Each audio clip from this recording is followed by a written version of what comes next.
Welcome to EWTN Live. I'm Father Mitch Pacwa, and this is a program where we bring you guests from around the world. Tonight, we'll speak about the internal and external forces working to undermine the body of Christ and the growing hostility toward the Catholic Church and its teachings. Before we get to that discussion, though, we'd like to talk with the EWTN's Vice President for Programming and Production, Mr. Peter Gagnon, about Christmas time at EWTN. Peter, what do you have for us this Christmas time? Well, we always try to make sure we stay focused on Advent leading up to the Christmas season. Yes. And but beginning on the 17th with the O Antiphons, we slowly start incorporating some of our Christmas programming. And so one of the programs we want to highlight this year is something we produced called Reclaiming the Carol. And it's the story where, in essence, Charles Dickens comes back to a stagehand who's been working on production and kind of gives them the what for why we've become so secular in Christmas, and even the story of the Christmas Carol, how that's become so secular. So we have a clip of it, and it's a production we worked on last year, and I think people will really enjoy it. So if you want to take a look. Let's take a look at that clip.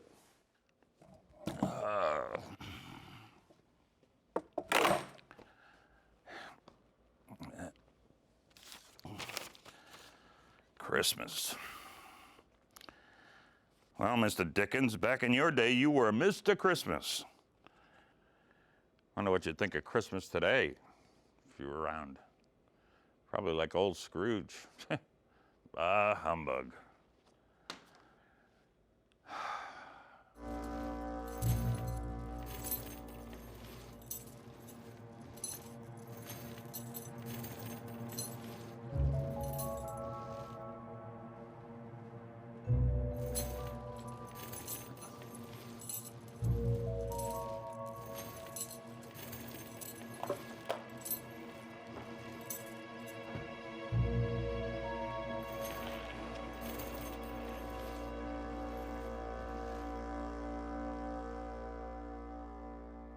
Marley was dead, to begin with. What? What is this? There's no doubt whatever about that. The register of his burial was signed by the clergyman, the clerk, the undertaker, the chief mourner. The Scrooge signed it.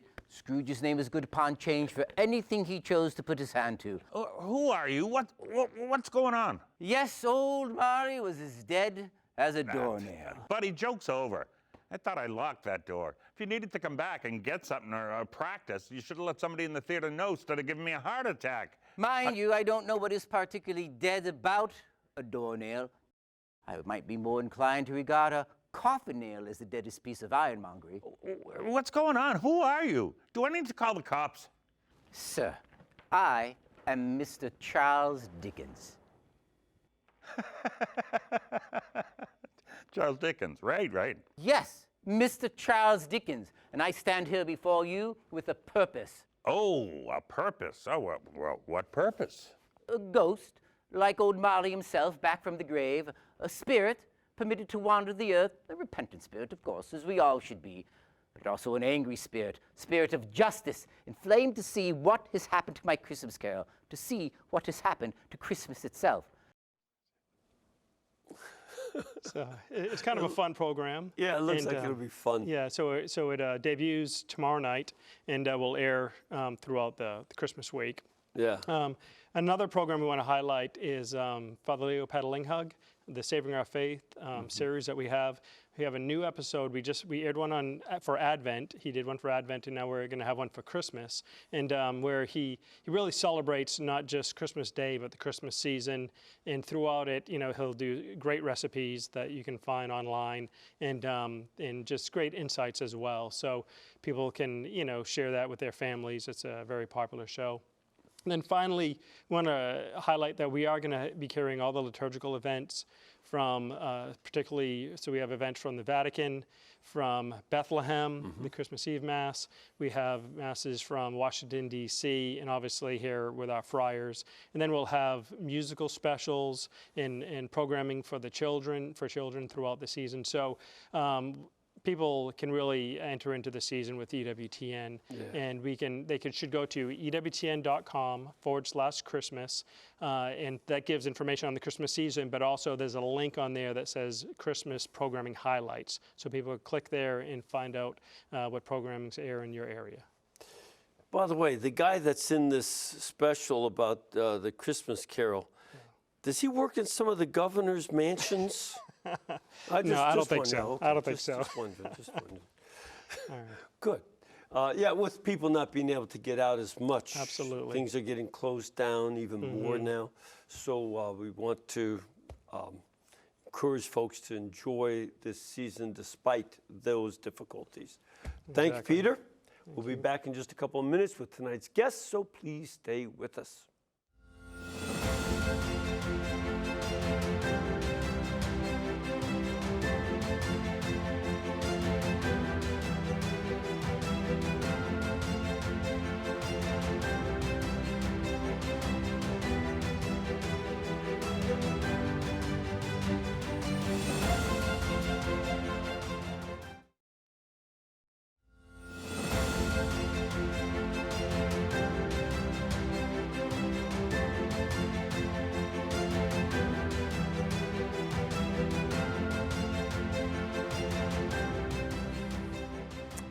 Welcome back. We have a guest tonight. He is the president of Renewal Ministries, as well as the director of graduate theology programs in evangelization. He is also a professor of theology at Sacred Heart Major Seminary in the Archdiocese of Detroit. He is also the author of several books. His newest is entitled A Church in Crisis, Pathways Forward. This book addresses a number of things that a lot of us Catholics in the pews and even at the altar are struggling with, things like polarization in the church, oftentimes caused by ambiguous teachings, church-led initiatives that accommodate the culture without calling for conversion from sin to holiness. Sometimes Vatican-sponsored partnerships with organizations that actively contradict the teaching of the Catholic Church, just to name a few of the difficulties. Here to tell us more about that is a good friend of the network and a friend of mine, Dr. Ralph Martin. Ralph, how the heaven are you? I'm pretty darn good, Father Mitch, and it's great to see you again and be with you again. Despite everything that's happening, Jesus is Lord, right? That's what I preach. Yep. That's what I preach. You have been considering topics of crises in Christianity for some time. What was it, back about 1980 or so, you came out with an earlier book?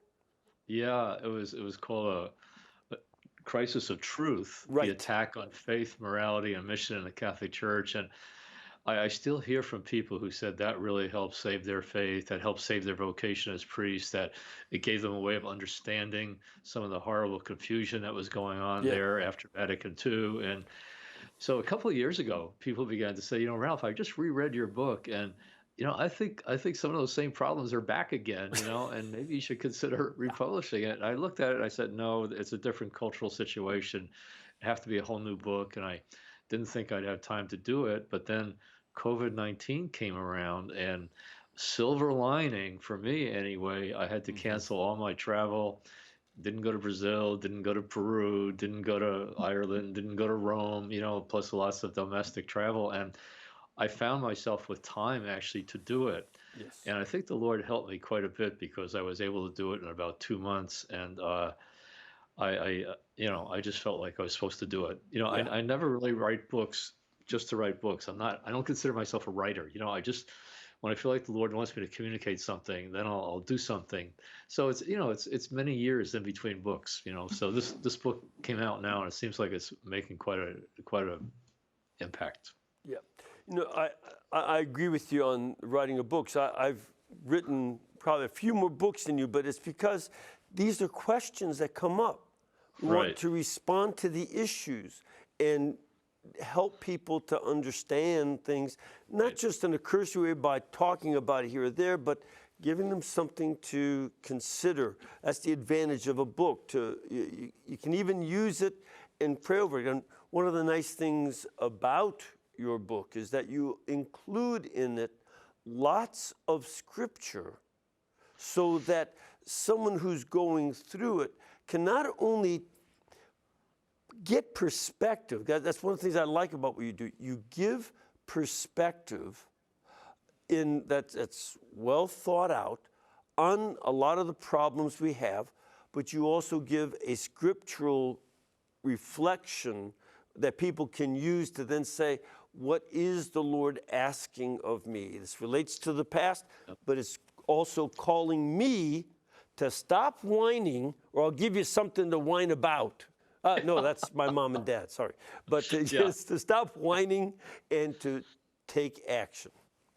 Yeah, that's exactly right, Father Mitch. I think you've expressed that better than anybody I've ever heard express it. Each of the chapters in the first part of the book, the 6 chapters in the first part, and it kind of lays out the problems, but it also gives the scriptural solution, like what the truth is about these areas that are really, really important. And then the second half of the book, the 7 chapters, talks about pathways forward. But in chapter 1, I lay out the whole bad news, in just almost so many different areas. There's such confusion, there's such conflict, there's bishops fighting with bishops and cardinals fighting with cardinals, and whole bishops' conferences, it seems like they're heading off the reservation, going off the cliff, and other bishops' conferences saying, stop, what are you doing? And then there's things coming out of Rome that sometimes are confusing, and what's going on. And I actually quote you, Father Mitch, in the book, where it says, we're not stupid, that's an idol. The whole Pachamama thing in the Amazon, I thought that was one of the most pithy statements anybody ever said about that. But, they say a picture is worth 1,000 words. And that picture was so disturbing to people venerating a little wooden naked statue, so chapter 1 goes all through all these things, and doctrinal, moral confusion, fighting within the church. But then chapter 2, this you're going to like this. It says, is there a solid place to stand? Yes. And I say, we've got to recover our confidence in sacred scripture. Exactly. And the reason why this is so important is, first of all, it continues to be undermined. I hope you're not offended when I say that the head of the Jesuit order in Rome, when he was asked about marriage and divorce, about Memorias Laetitiae, he said, do we really know what Jesus said? Was anybody there with a tape recorder? I say, oh, no, don't say that, I mean, like, you're taking away people's confidence in the very foundation of our faith. I mean, Scripture is the soul of theology. The magisterium serves the revealed word of God in Scripture and tradition. It can never contradict it. And if you confuse the foundations, we're sitting ducks for every wind of doctrine that comes through our culture. So in chapter 2, I try to say, we've got to recover our confidence in the reliability of sacred scripture. And I quote Vatican II. A lot of Catholics don't know that Vatican II teaches a really high view of sacred scripture. In the Constitution on Sacred Revelation, section 11, it says, everything asserted by the sacred authors should be considered to be asserted by the Holy Spirit, that's God, and to teach faithfully, firmly, and without error those truths which God wished to consign to the sacred writings for the sake of our salvation. So this is there for our salvation. The Lord's trying to save us through what he's revealing to us in his sacred word, and we've got to recover our confidence in the word of God, or we're sitting ducks. But and the other thing too, though, that the same document makes very clear, as did the letter by Pope Benedict XVI, that was really a reflection on the Vatican II document, the Constitution. It's not just a document, it's a constitution on revelation. Yeah. It's not even on scripture, it's on revelation, because it's that three-legged stool of stability, the sacred scripture, apostolic tradition, and the magisterium of the church. Right. These are three legs of a stool that give a firm basis for our faith. I even had a phone call yesterday on my scripture and tradition course program, in which somebody said, well, I understand that you looked at the Bible analogously. And, you know, I didn't understand the question. I thought about it later, and it's relevant to this topic, that she thought I was using it allegorically. And I said, well, yeah, there are allegories there. I know you can see types, typologies and stuff that are allegory. But I think she was afraid that I look at the Bible only as an allegory and not as something true. Yeah. Which is not something Right. I hold. You know, Right. I'd rather be executed than deny the truths of Scripture. You know, the resurrection, the virgin birth, etc. Yeah. You know, And truth comes in the particular literary forms of the Bible, but Sure. truth comes. Yeah, exactly, truth comes. exactly. And so, so that there should be no. But the problem is, I'm sure she's coming from a place where some teachers, maybe even priests from the pulpit, have said, oh, it's only an allegory, you don't have to really believe that it happened. Right. That's where I think a lot of people are coming from. Because Yeah. in this, not where you teach, but in some seminaries, people were taught that it's not true. That's really true. And I'm happy to be teaching a seminary where things are really solid, you know, and we really are teaching the faith of the church, teaching scripture like it should be taught. But, you know, sometimes, Father Mitch, when I'm giving a talk about some of the more challenging things of Jesus, like about sexual morality, for example, or about him being the way to the Father and the only way to the Father, or about the final judgment, or, you know, heaven and hell, you know, sometimes people will come up to me and say, my Jesus would never say that. And this is a little scary because there's not a lot of people going around making little wooden statues and venerating them, although some are. But there's a lot of people making a Jesus in their own image, you know, making up their own religion, you know, picking and choosing from what God reveals to us to suit them, which is a form of idolatry, which is a form of profound rebellion against God and arrogance of the creature, putting our poor minds and hearts and wills against the mind of God, you know, and the mercy of God, and actually letting us know what the truth of reality is and what the truth of our life is and what the purpose of our life is. And so it's really scary to me when people are picking and choosing from Scripture, picking and choosing from the teaching of the church. And we can't have the real Jesus if we don't have his teaching. It won't be the real Jesus. It will be a Jesus we're making up as an idol to confirm us in our disordered desires. On that line, I urge people to take a look at 2 Corinthians chapter 11, when St. Paul says, I presented you as a virgin bride to Christ. But some of you are listening to another Jesus. Some of you accept another spirit. And Wow. some of you accept another gospel. Wow. And that is key here, that we have to be alert that there are many other Jesuses, but it's only the Jesus of the four gospels that is the true Jesus. Amen. And these other are false Jesus. And you will be judged by the real Jesus, not by the Jesus of Gnosticism or the Book of Mormon or the Quran or any of these others. It's the Jesus of the Gospels that is our judge. I am writing that passage down. I just wrote it down, Father Mitch. That is fabulous. I'm going to be using it going forward.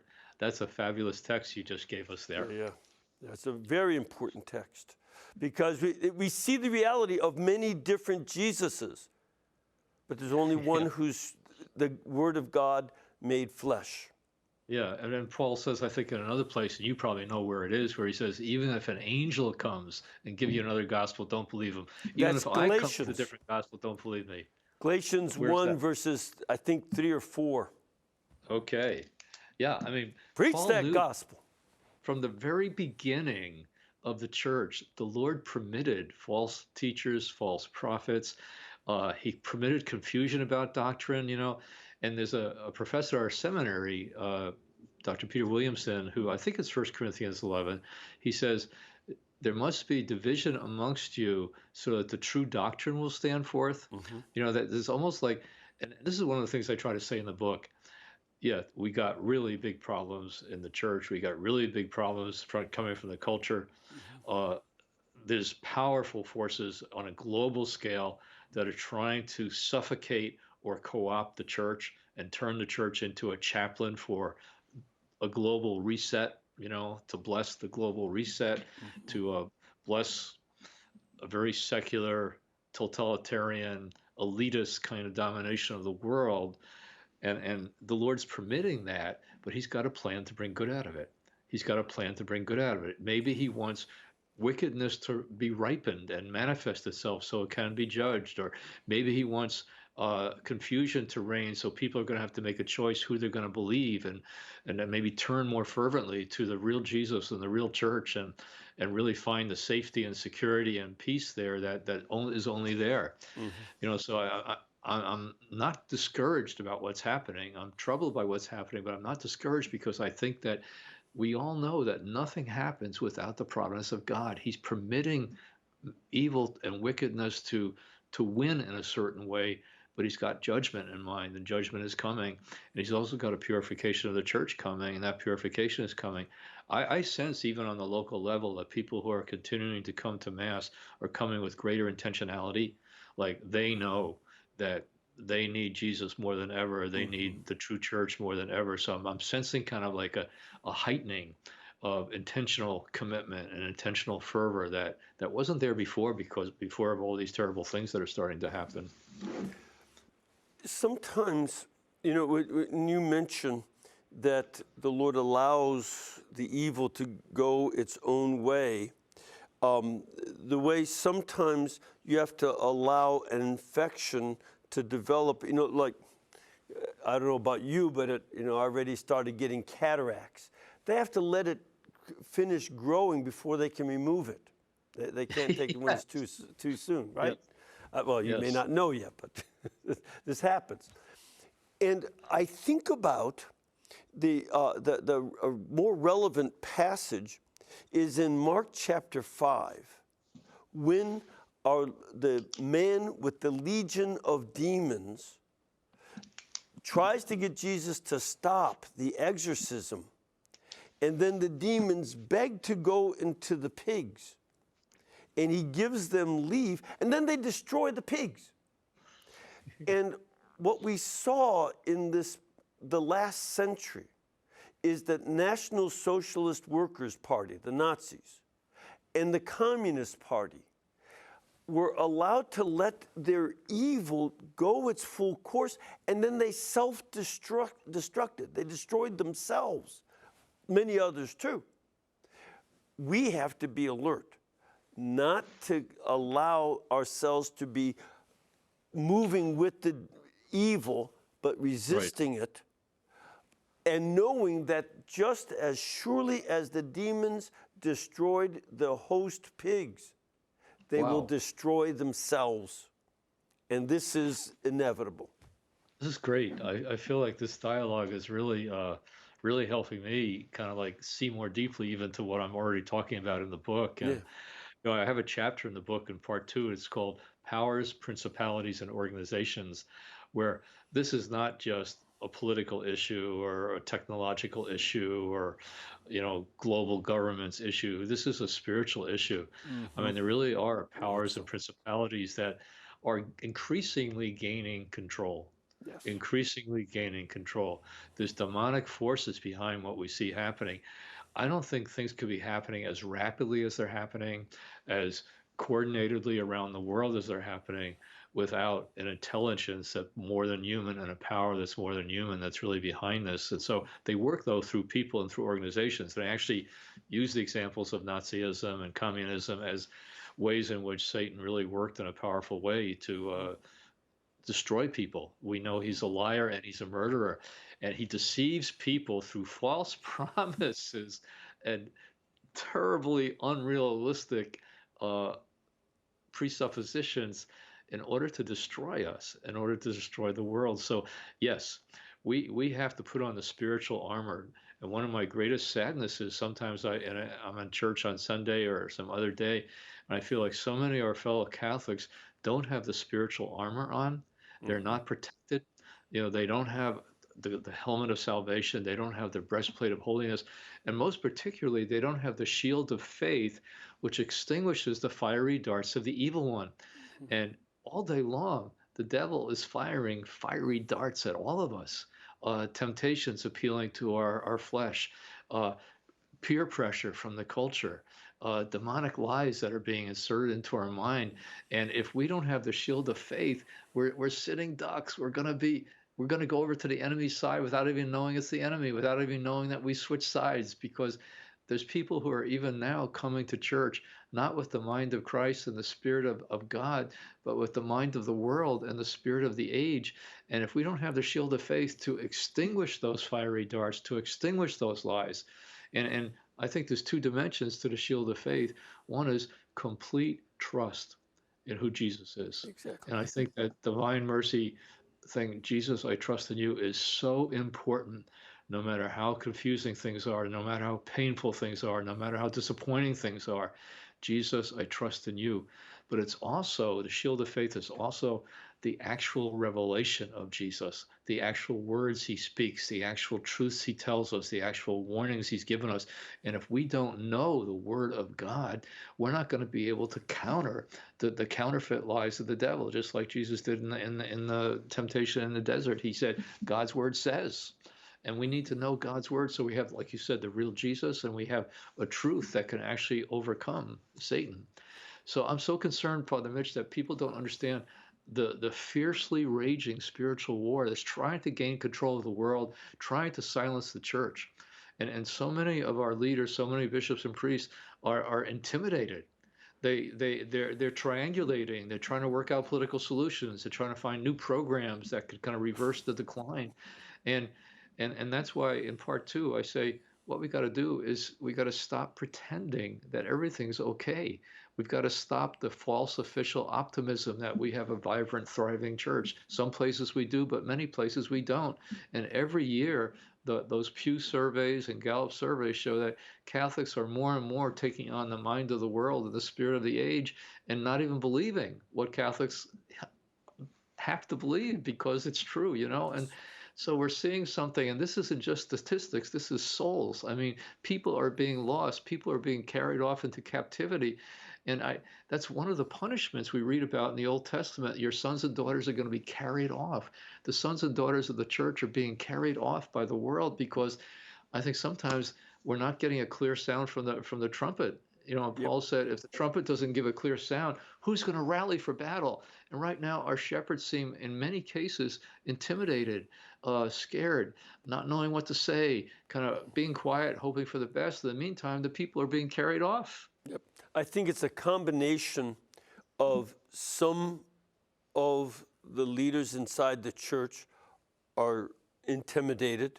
Some of them believe that they can have more influence if they go along with some of the people, especially in politics, who themselves are going along with super wealthy people.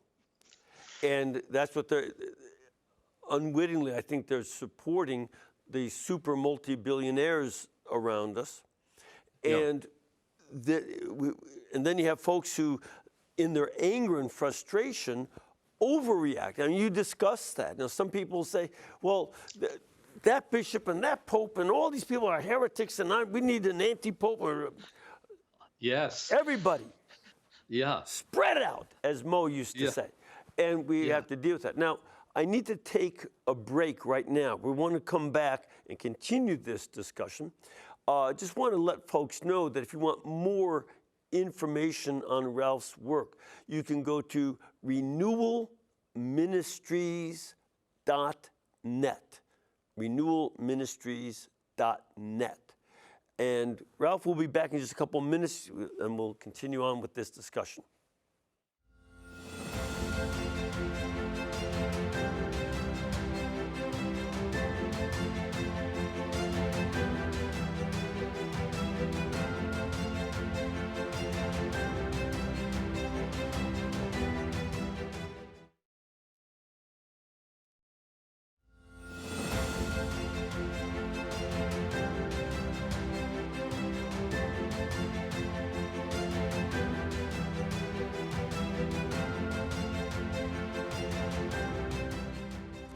Welcome back. We are talking with Ralph Martin about his brand new book called A Church in Crisis, Pathways Forward. You can get this at EWTNRC.com. It is item number 238. Number 238. It's really well done. Lots of great information, but also good material for prayer about how we deal with this crisis. Let's start to take a look at some of that issue, because you do spend a lot of time. What do we do as we go forward? What would be some of the first things you would recommend? Yeah. Can I just say one thing? I'm kind of excited about the cover, Father Mitch. Can I just show folks the cover? Sure. I mean, it's kind of like, I don't know. I just feel like the Lord gave us this for the cover because it's Notre Dame burning, you know? Right. And I was in a meeting. I'm a consultant to a subcommittee of the bishops on the catechism, and I was in a meeting there, and one of the people that worked there said, "You know what? The church is burning." You know, and I just felt like, wow, you know, we just chose that as the cover of the book. And so I feel like the church is burning, but it's burning to purify the church. And one of the things that we were just talking about before the break is that there's polarization happening right now in the church. Like right now, I'm concerned because people who are Orthodox Catholics are sometimes fighting each other rather than kind of working on the same side, you know? And like you were saying, that sometimes people are so concerned about some of the confusion in Rome or some of the division even within the United States and other countries that they kind of start like kind of retreating into a place of suspicion and fear and condemnation where, you know, I've even heard people say, you know, like the Pope is a heretic or all the bishops are this or that. And it's just not true. You know, it's just not true that he's teaching formal heresy at all. You know, it's just not true that all the bishops are one thing or the other. There's lots of good bishops. There's lots of good priests. And some people are like saying we got to even kind of diss Vatican II. We got to go back before Vatican II. And you can't delete an ecumenical council of the church. Every single document was approved by like 98% of the bishops there and approved by the Pope. I mean, you're no longer a Catholic if you're doing that. It's the Protestant principle operating again, where you're placing yourself in judgment over the authentic magisterium of the church. So I am concerned about that. I just would like to make an appeal to people. Let's stop fighting each other. Let's start talking to each other. Okay, let's start talking about our liturgical differences and our liturgical preferences. Let's try to reach an understanding there, even if one people prefers this and somebody else prefers that. As long as it's within the ambit of what the church permits, let's stop condemning each other and let's start facing outward to be a witness to Christ in the culture. Something along that line. You and I both grew up in the pre-Vatican church. You know, that's when we were children, young men. And a lot of people forget that some of the problems that they have were posed by people raised in that pre-Vatican church, and they were saying these things well before the council. That's one thing. Secondly, so the problem is not the council, it's people who had a crisis of faith, and I would say a lot of that crisis of faith came from the response to the World War and the psychological depression that permeated the world afterwards. That was part of it, and it showed up with existentialism and a lot of other things. But there's something else that we also have to keep in mind, is that with a lot of these problems that people are sometimes criticizing, this guy is this, can you do anything about it, or are you simply gossiping? It may be true, I don't know, maybe it's not, but are you simply saying the stuff to get your anger out and then causing other people anger and doubt? Or are you doing something to address the issue? And if you can't address the issue of a particular cardinal or bishop, there's nothing you can do about it except rant. Then cut it out and do what you can. Oftentimes there's a prideful delusion of grandeur that if I say this, I'll change it. Maybe, but I know I have to limit myself to what I can do. Right. And teaching what is true is a better thing to focus on than to focus on the problems other people cause. Unless Right. I can do something about it. When I Right. can, I'll get them. But if I Yeah. can't, let me do what I can do. Right. And I have two chapters there. One's on repentance. Exactly. And I talk about our personal responsibility to do an examination of conscience. To what extent have we allowed the world to influence our thinking? To what extent have we begun straddling the issue? To what extent have we kind of actually denied Christ by inappropriate silences when to be silent is to kind of confirm somebody in immorality type of thing. So I talk about doing an examination of conscience. I go through a lot of things there, but I also talk about how corporately we really need to do that as parishes, as dioceses, as a church. And I talk about the very serious effort that the Archdiocese of Detroit is making to kind of turn the ship around, as it were, from a place of kind of confusion and unclarity to a place. Archbishop Vigneron now calls it changing the DNA of the Archdiocese to a DNA of evangelization. But he also knew that there's been a lot of junk going on in Detroit over the years, and we really needed to be honest about that. We needed to really come before the Lord in a solemn liturgy of repentance. And so he did that, and he really listed quite a few things that we have really been unfaithful to the Lord about in our archdiocese over many years now, including allowing false teaching to go, including racism, where many Catholic parishes wouldn't accept African American parishioners, and just other really important things. And so I go through that. I have the whole ceremony of repentance in one of the chapters there, but I also put in something that John the Baptist puts in. Make sure you bear the fruits of repentance.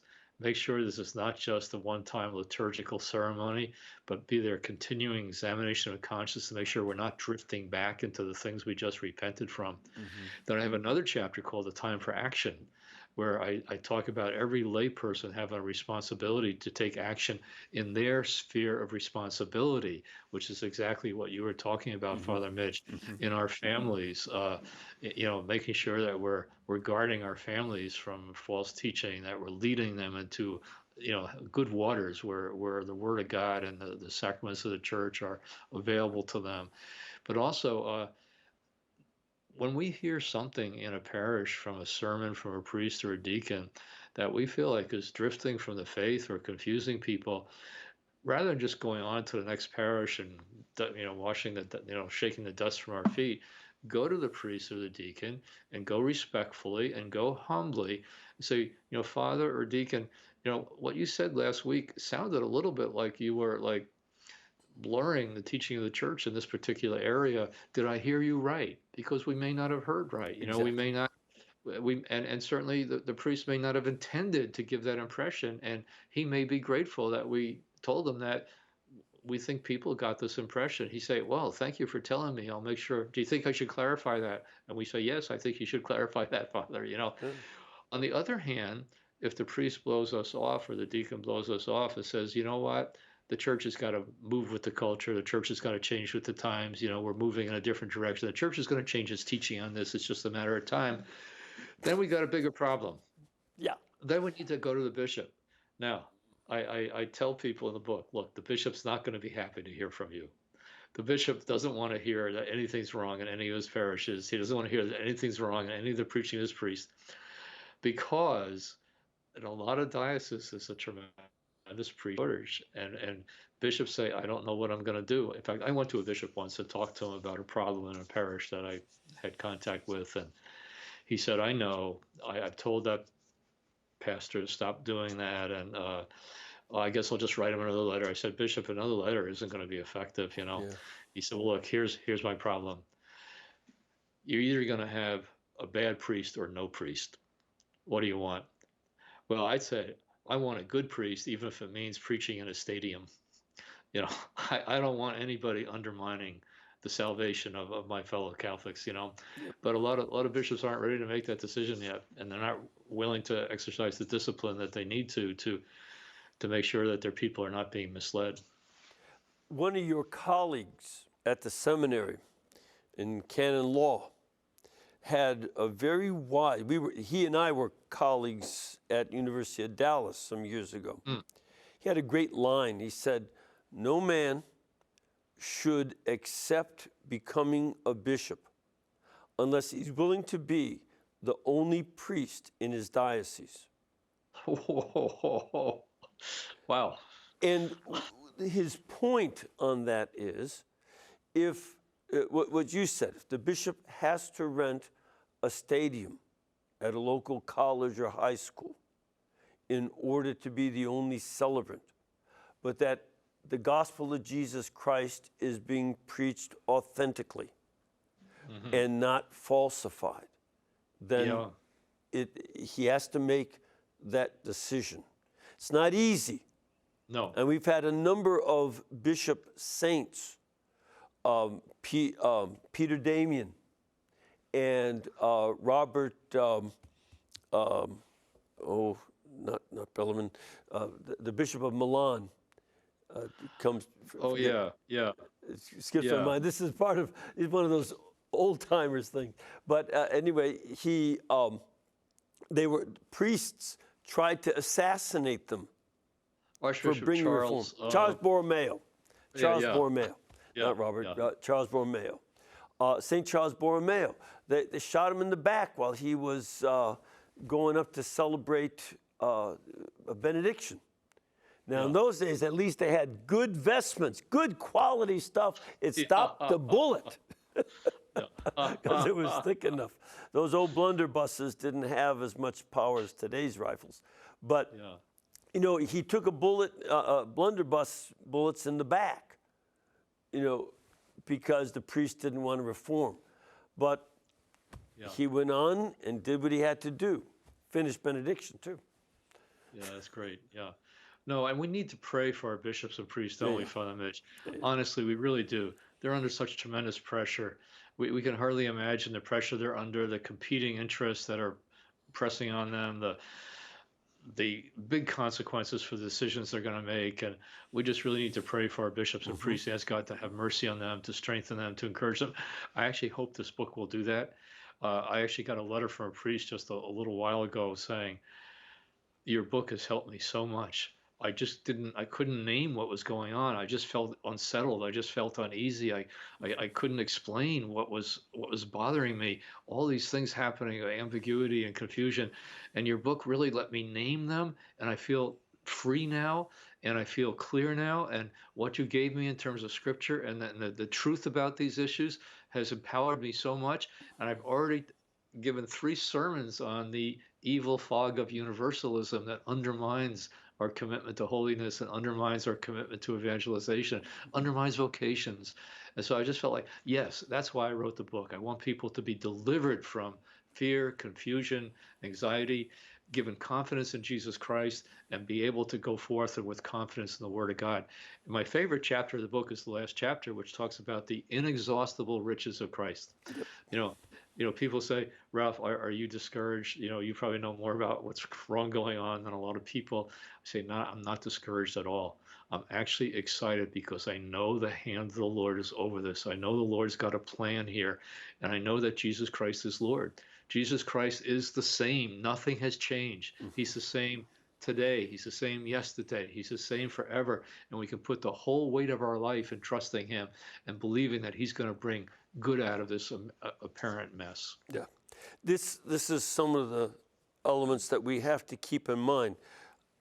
The truth that it's God, the second person of the Blessed Trinity, who became flesh and dwelt among us, redeemed the world with 3 hours of hanging on a cross.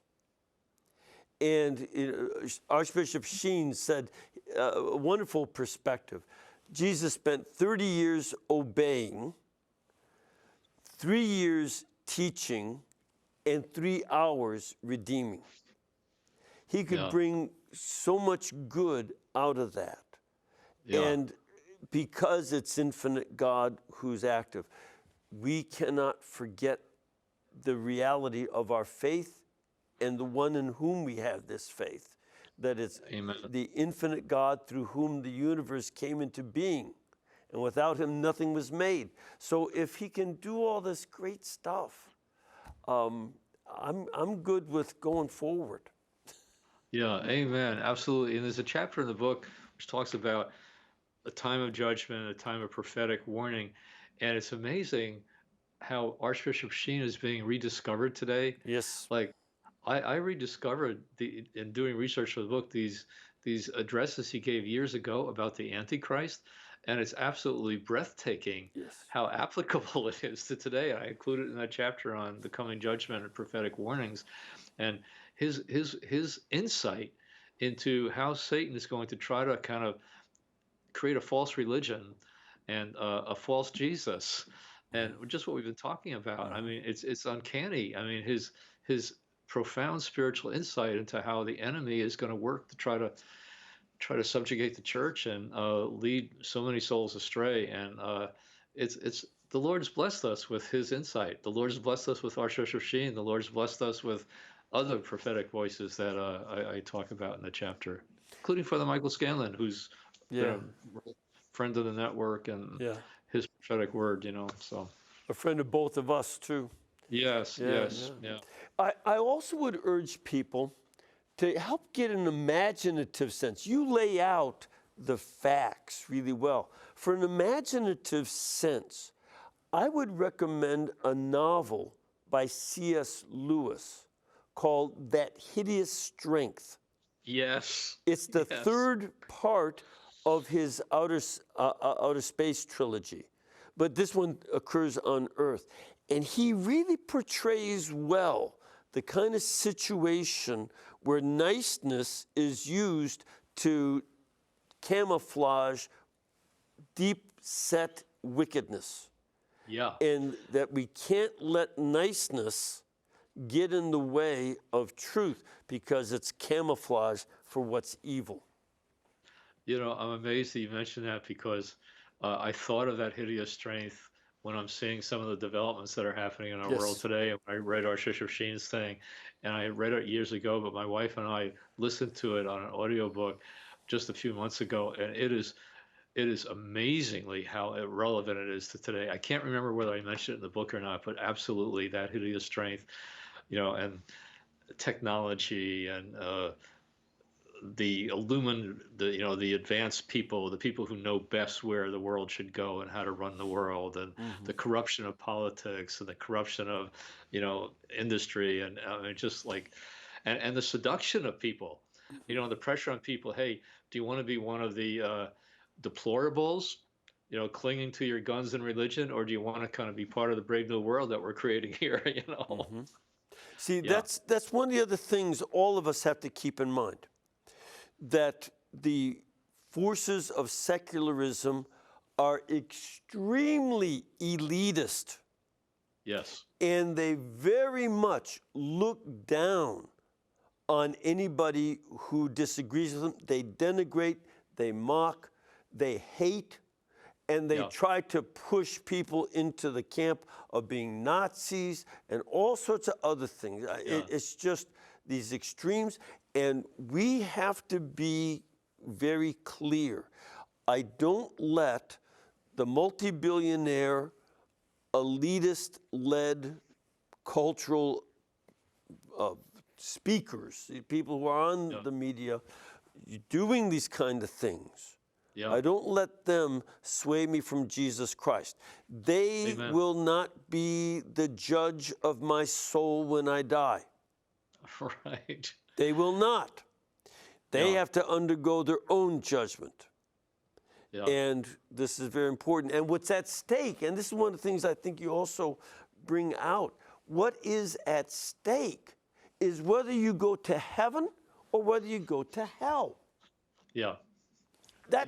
That's the bottom line here. You are if you support deceit, the killing of innocent unborn, the killing of innocent aged people, And you will then allow the killing of other people. You will. Yes. Yes. And you will end up in hell. Yeah. This is, No, Father. these are yeah. the things that we have to take a look at. The stakes are high. It's not mollycoddling things.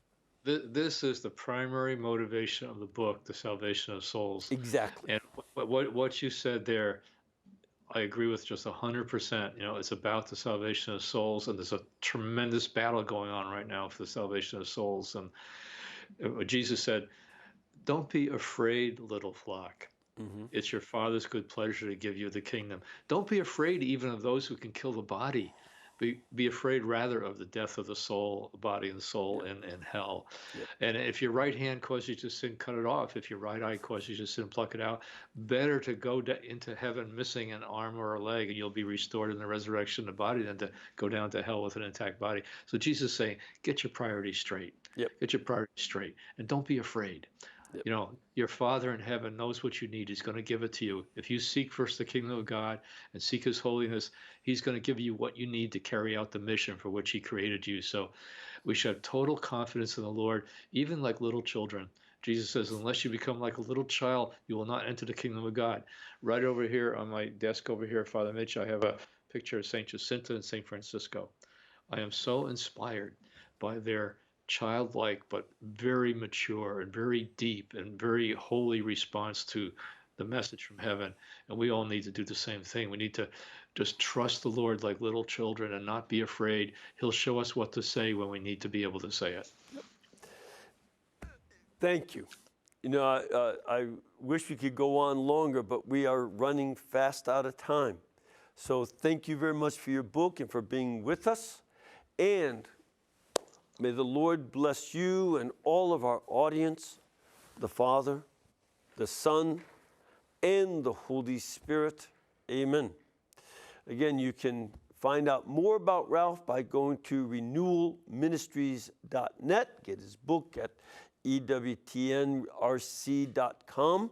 It's item number 238, A Church in Crisis, Pathways Forward. And as we talked at the beginning of the program, check out our Christmas programming, but also please keep us in between your gas bill, electric bill, and cable bill, because we got to pay for the satellite bills to get those programs for you. God bless you all, and thank you very much.